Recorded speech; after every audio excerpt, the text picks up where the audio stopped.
Assalamualaikum warahmatullahi wabarakatuh. Halo semuanya, perkenalkan nama saya Dwinda Febriani, NPM 2062201047, Prodi Akuntansi kelas 4B dari Universitas Muhammadiyah Bengkulu.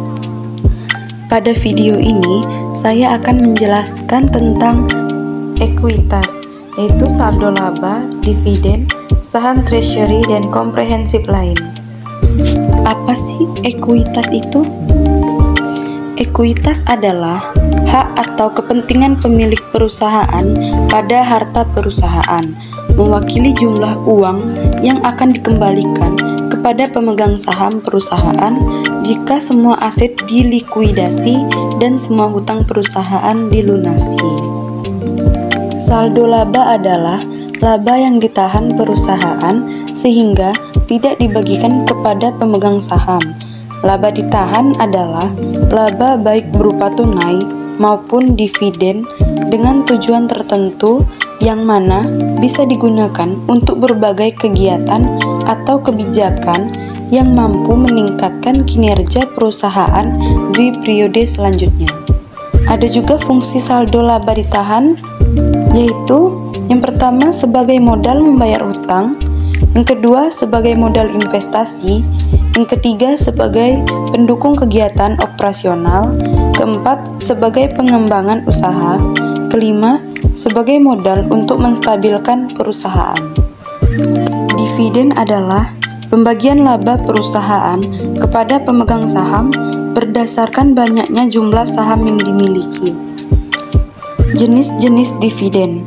Yang pertama ada dividen tunai, merupakan keuntungan modal investasi yang dibayarkan dalam bentuk uang tunai oleh pihak perusahaan. Yang kedua, dividen saham, yaitu keuntungan modal investasi yang dibayarkan dalam bentuk saham oleh pihak perusahaan. Yang ketiga, dividen properti atau dividen barang, merupakan dividen yang didistribusikan dalam bentuk aset. Yang keempat, dividen likuidasi, yaitu dividen yang dibagikan kepada para pemegang saham yang berupa sebagian laba dan sebagian pengembalian modal.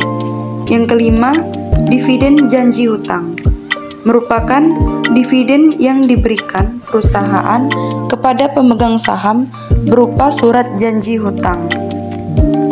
Saham treasury merupakan saham hasil pembelian kembali atau buyback. Biasanya, investor melakukan buyback ketika harga sahamnya dianggap undervalued atau lebih rendah, dengan tujuan menjaga harga saham agar tidak semakin turun. Komprehensif lain adalah penghasilan dari beban yang tidak diakui dalam laba rugi. Ada beberapa komponen terkait penghasilan komprehensif lain. Yang pertama, pengukuran kembali program imbalan pasti. Yang kedua, perubahan dalam surplus revaluasi aset tetap. Yang ketiga, keuntungan dan kerugian dari penjabaran laporan keuangan.